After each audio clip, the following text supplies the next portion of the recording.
الحمد لله الحمد لله الذي أحسن تدبير الكائنات وخلق الأرضين والسماوات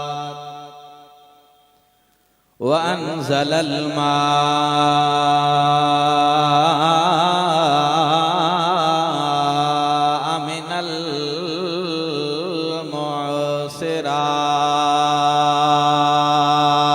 المعصرات وقدر الأرزاق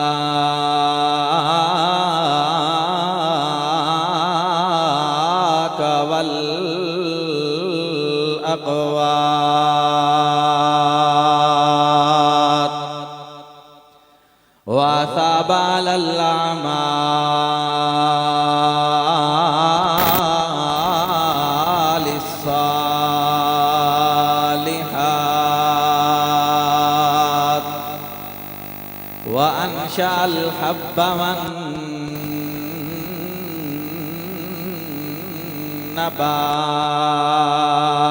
والنبات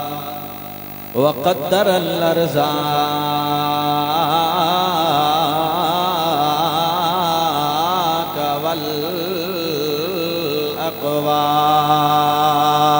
والأقوات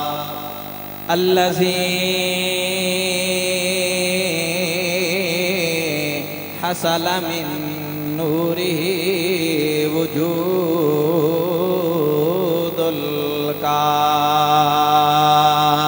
الكائنات صلى الله تعالى عليه وعلى آله وأصحابه وأتباعه أجمعين خصوصاً على أبو بكر وعمر وعثمان وعلي رضوان الله تعالى عليهم أجمعين اللهم صل على سيد الجن والبشر وصل على قائد الأهد والبدر وصل على قائد الأهد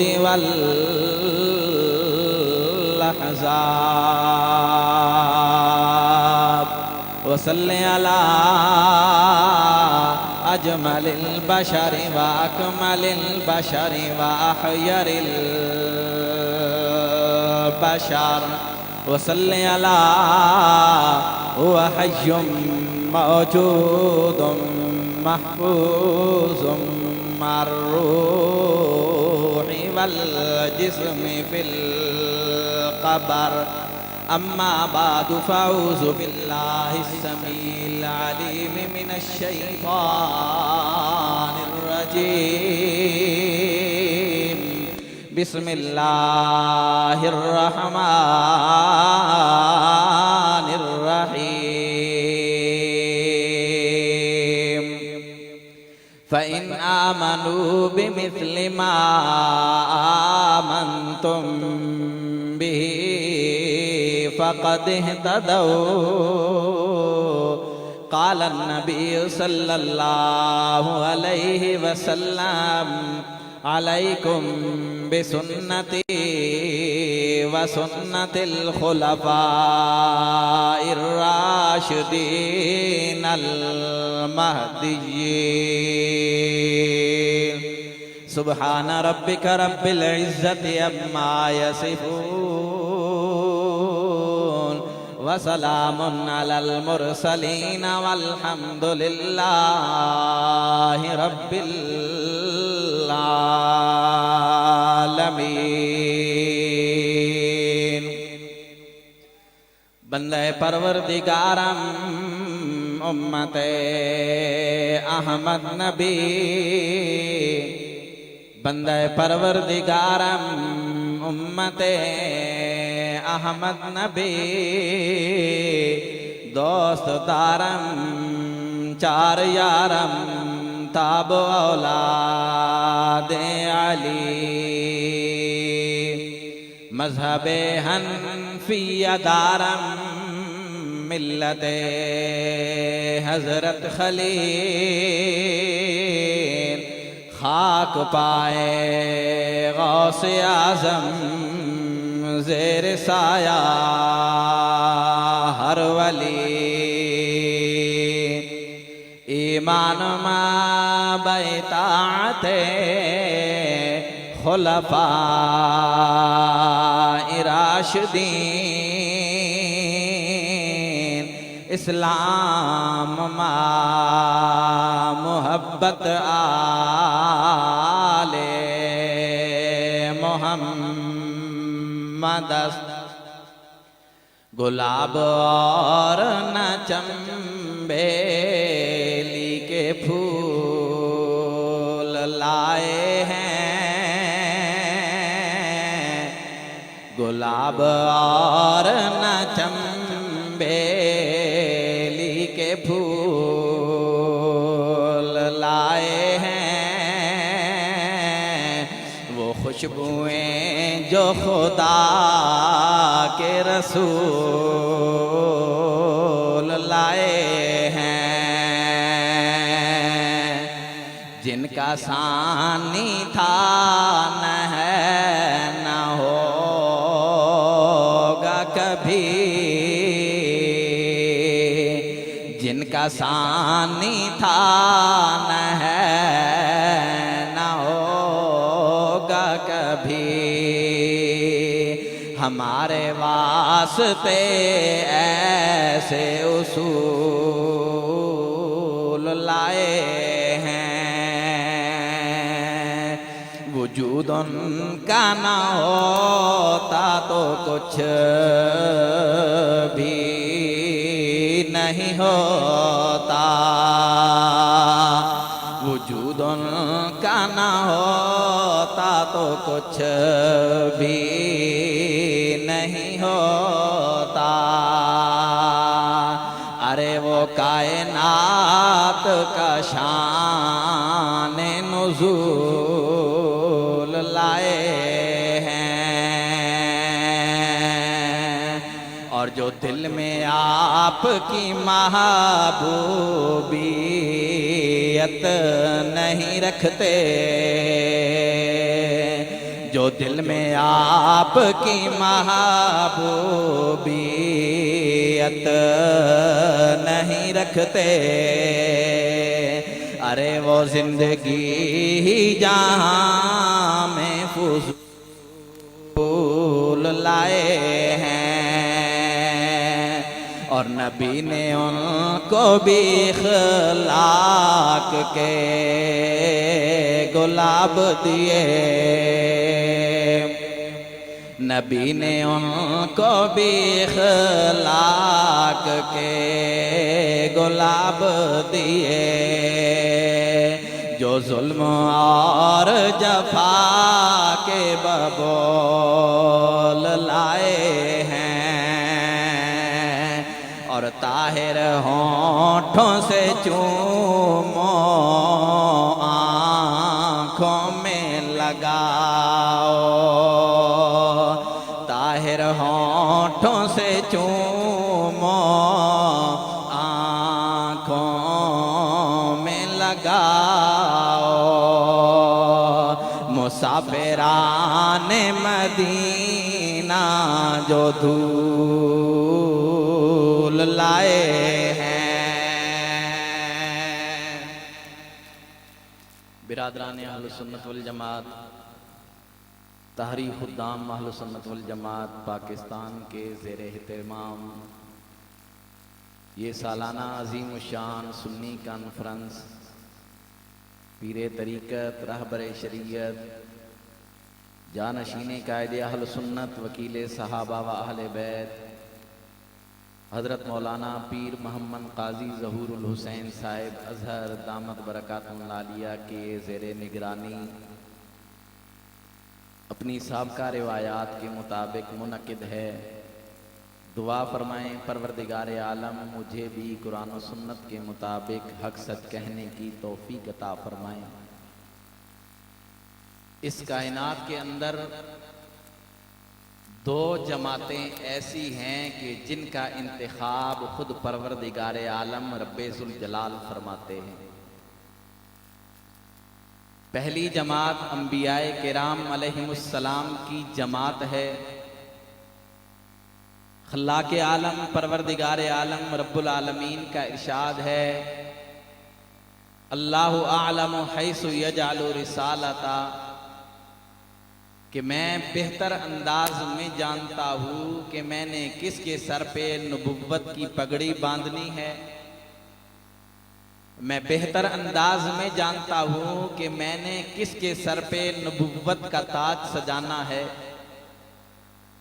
تو پہلی جماعت انبیاء کرام علیہم السلام کی ہو گئی کہ جن کا انتخاب خود رب ذوالجلال فرماتے ہیں، اور دوسری جماعت میرے اور آپ کے محبوب پیغمبر امام الانبیاء سرکار دو عالم صلی اللہ علیہ وسلم نے کیا ارشاد فرمایا، ان اللہ اختار لی واختار لی اصحابی، کہ میرے لیے میرے صحابہ کا انتخاب خود رب ذوالجلال فرماتے ہیں۔ تو گویا یہ دونوں منصب اور دونوں جماعتیں جن کا انتخاب خود پروردگار عالم رب ذوالجلال کی ذات فرماتے ہیں، پہلی جماعت انبیاء کرام علیہم السلام کی جماعت ہے اور دوسری جماعت جماعت صحابہ ہے۔ آئیے ذرا میں اور آپ جب اللہ کا قرآن اٹھا کے دیکھتے ہیں، پروردگار عالم رب ذوالجلال کا قرآن، میرے پیر و مرشد قائد اہل سنت وکیل صحابہ والے بیت حضرت مولانا قاضی مظہر حسین نور اللہ مرکزہ نے مجھے اور آپ کو ساری زندگی یہی درس دیا کہ اگر اصحاب پیغمبر کو دیکھنا ہو، اصحاب پیغمبر کا شان مقام اور مرتبہ دیکھنا ہو، تاریخ کے آئینہ میں صحابہ کرام کو نہ دیکھنا بلکہ قرآن کے آئینہ میں صحابہ کرام کو دیکھنا۔ ہمارے پیر و مرشد ہمیں ساری زندگی یہی بات سمجھا کر گئے کہ صحابہ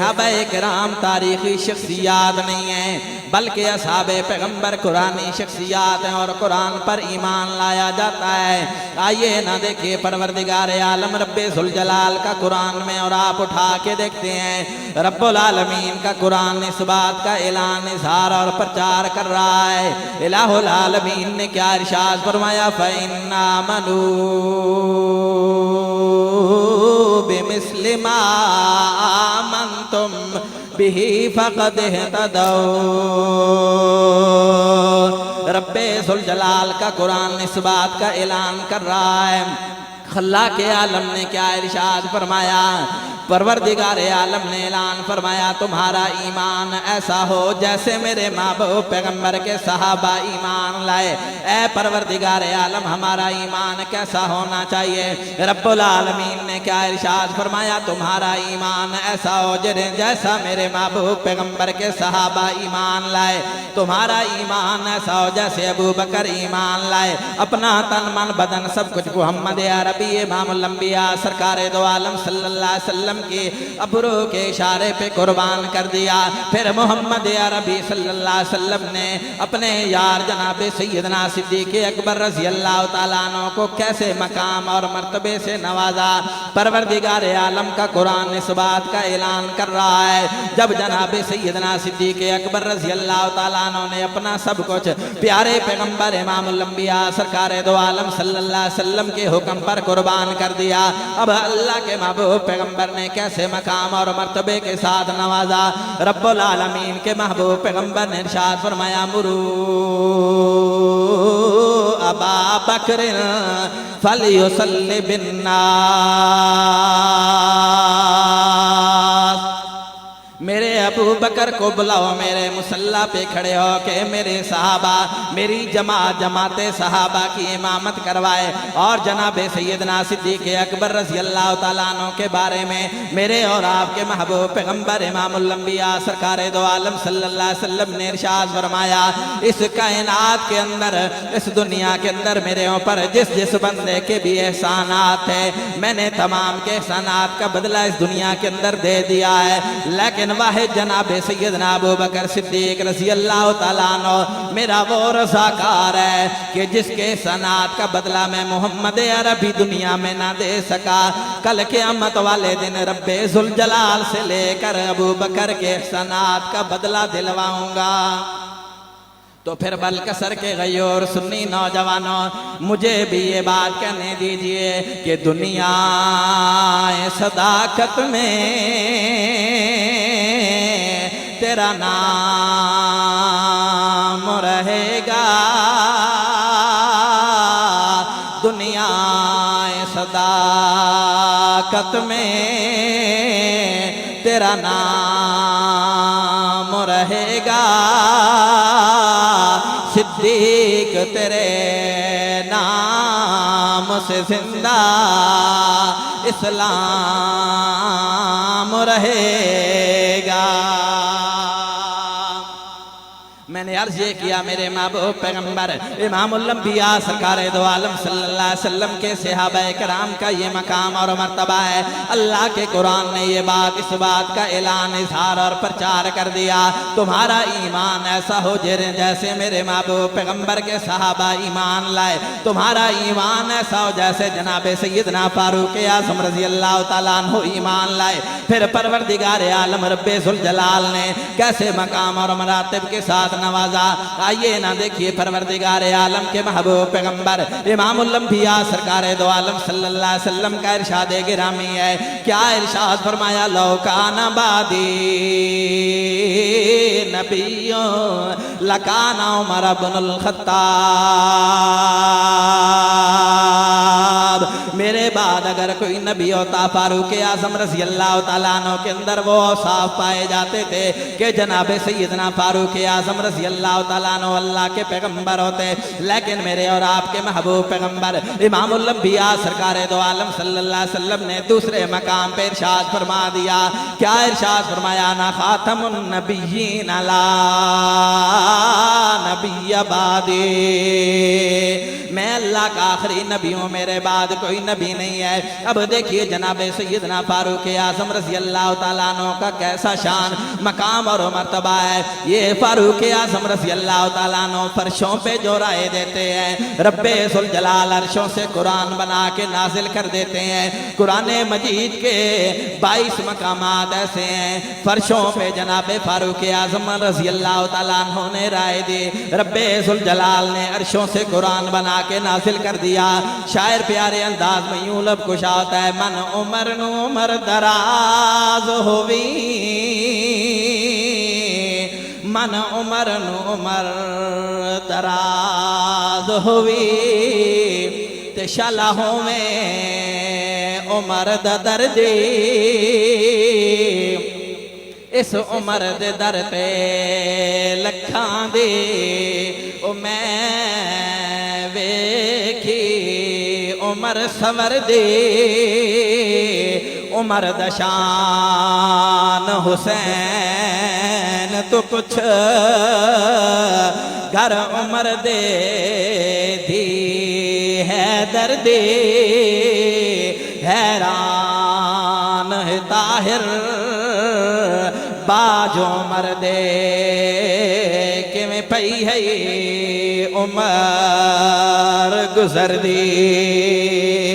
میں عرض یہ کر رہا تھا تم ایمان ایسے لاؤ جیسے میرے محبوب پیغمبر کے صحابہ ایمان لائے، کیسے تمہارا ایمان ہونا چاہیے جیسے میرے محبوب پیغمبر امام الانبیاء سرکار دو عالم صلی اللہ علیہ وسلم کے تیسرے یار جناب عثمان ابن عفان رضی اللہ تعالیٰ عنہ ایمان لائے، کیسے ایمان لائے، آئیے نہ دیکھیے جناب سیدنا ابو بکر صدیق رضی اللہ تعالیٰ عنہ کا دور خلافت ہے، اب جناب سیدنا صدیق اکبر رضی اللہ تعالیٰ عنہ کے پاس ایک دیہاتی نوجوان آ گیا، اپنی کوئی پریشانی لے کے سامنے آ گیا، اپنی کوئی ضروریات لے کے سامنے آ گیا۔ اب جناب سیدنا صدیق اکبر رضی اللہ تعالیٰ عنہ نے کہا اے آنے والے نوجوان، اس وقت میرے پاس تجھے دینے کے لیے کچھ نہیں ہے، لیکن ایک بندہ میں تجھے بتلاتا ہوں، جاؤ وہ تمہاری ضروریات کو پورا کر دے گا۔ اب جناب سیدنا صدیق اکبر رضی اللہ تعالیٰ عنہ نے جناب عثمان بن عفان رضی اللہ تعالیٰ عنہ کے گھر کا پتہ دیا۔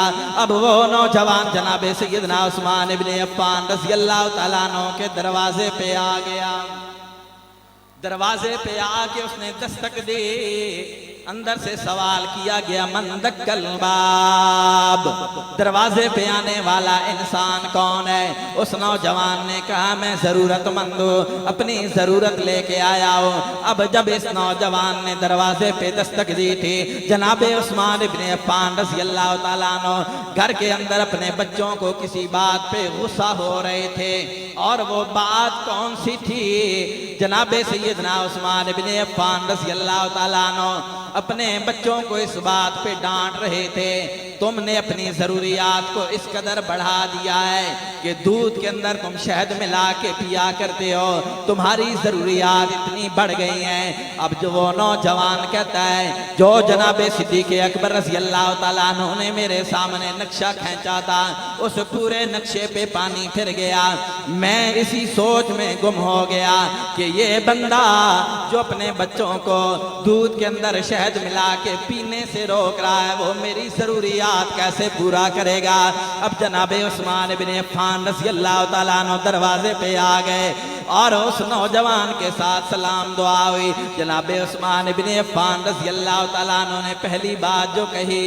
معذرت کے ساتھ مجھے آنے میں تاخیر ہو گئی، میں بچوں کو کوئی بات سمجھا رہا تھا۔ اب جناب عثمان بن عفان رضی اللہ تعالیٰ عنہ اس بندے کو، اس نوجوان کو اندر لے گئے۔ اب وہ نوجوان اندر چلا گیا، وہ نوجوان کہتا ہے میرے سامنے سب سے پہلے جو چیز مہمان نوازی کے لیے لائی گئی وہ دودھ کے اندر شہد ملا ہوا تھا۔ میں حیران بھی، بڑا پریشان بھی کہ اپنے بچوں کو تو روک رہے تھے، لیکن میری خاطر مدارت کے لیے، میری مہمان نوازی کے لیے وہی چیز لیا کے سامنے رکھ دے۔ اب جناب عثمان بن عفان رضی اللہ تعالیٰ عنہ اس نوجوان کی خاطر مدارت کر رہے ہیں، کھجوروں کا بنا ہوا حلوہ بھی لا کے سامنے پیش کر دیا۔ جب وہ کھانا وغیرہ کھا لیتا ہے، اب اس نوجوان سے سوال کیا نوجوان آنے کا مقصد تو بتلا، کیسے آیا ہے، کس انداز میں آیا ہے، کون سا کام آیا ہے؟ اب جناب عثمان بن عفان رضی اللہ تعالیٰ عنہ کے سامنے وہ نوجوان کہتا ہے کاروباری سلسلہ میں آیا تھا،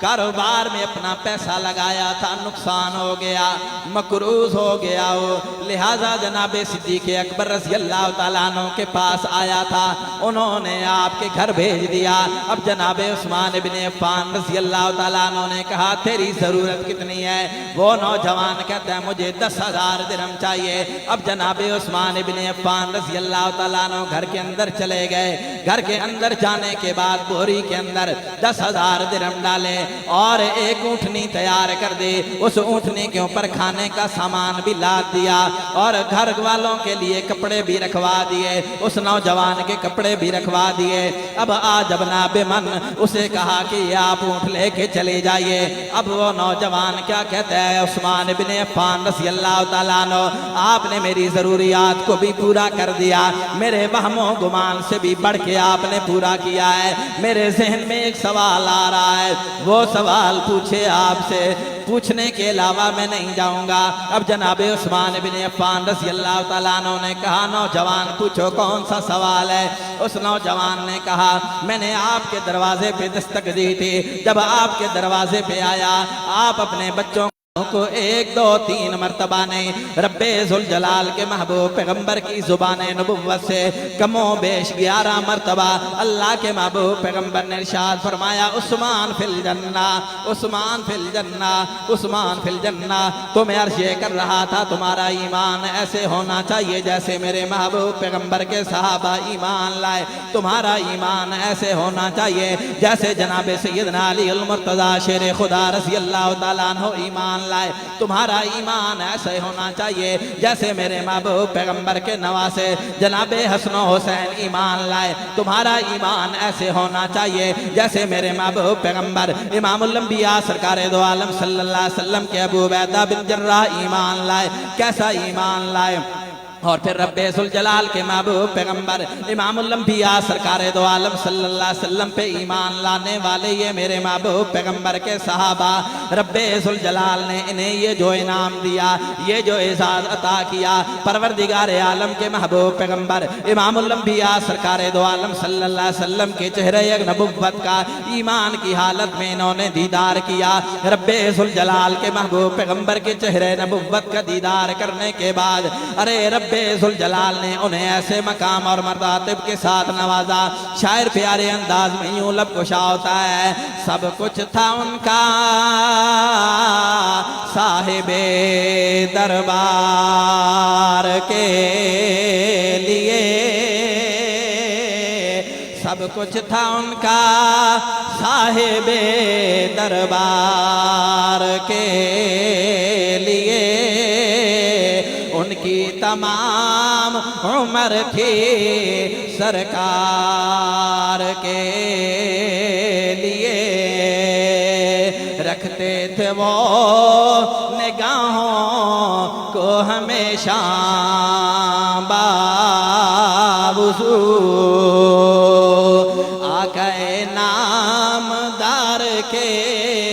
دیدار کے لیے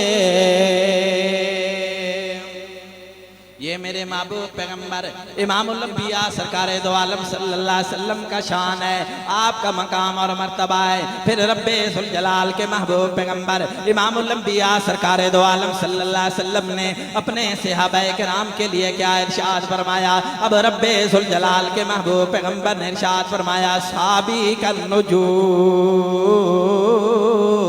فَبِأَيِّهِمْ اِقْتَدَيْتُمْ اِهْتَدَيْتُمْ رب ذوالجلال کے محبوب پیغمبر امام الانبیاء سرکار دو عالم صلی اللہ علیہ وسلم نے صحابہ کرام کے لیے کیا ارشاد فرمایا خلفائے راشدین کی عزت و عظمت آپ کے مقام اور مرتبے کے لیے ارشاد فرمایا علیکم بسنتی و سنت الخلفاء الراشدین المہدیین اللہ نے اپنے محبوب پیغمبر امام الانبیاء سرکار دو عالم صلی اللہ علیہ وسلم نے اپنے صحابہ کرام کے لیے ارشاد فرمایا ما انا علیہ و اصحابی پھر اسی بات پہ اپنی بات کو ختم کرتا ہوں ارے ہمارے پیر و مرشد رہبر و رہنما قائد اہل سنت وکیل صحابہ والے بیت حضرت مولانا قاضی مظہر حسین نور اللہ مرکزہ نے ساری زندگی ہمیں صحابہ کرام کی محبت کا درس دیا اور ہمیں یہ بات گھٹی کی طرح پلا کر گئے کہ لے شوق سے نام صحابہ کا لے شوق سے نام صحابہ کا کر چرچا عام صحابہ کا گر طلب ہے تجھ کو جنت کی تو پلہ تھام صحابہ کا ہمارے پیر و مرشد نے ہمیں یہ درس دیا جناب سیدنا ابو بکر کی الف سے لے کر وحشی بن حرب کی یا تک تمام صحابہ کرام کو ماننا ہے ابو بکر کی الف سے لے کر علی المرتضی شیر خدا رضی اللہ تعالیٰ عنہ کی یا تک خلفائے راشدین کو بھی ماننا ہے تو دعا فرمائیں پروردگار عالم ہمیں حضور سرور کون و مکان صلی اللہ علیہ وسلم کی سچی عقیدت و محبت محبوب پیغمبر کے صحابہ و اہل بیت خلفائے راشدین کی سچی عقیدت و محبت اور اولیاء کرام کا ادب و احترام نصیب فرمائے وآخر دعوانا ان الحمدللہ رب العالمین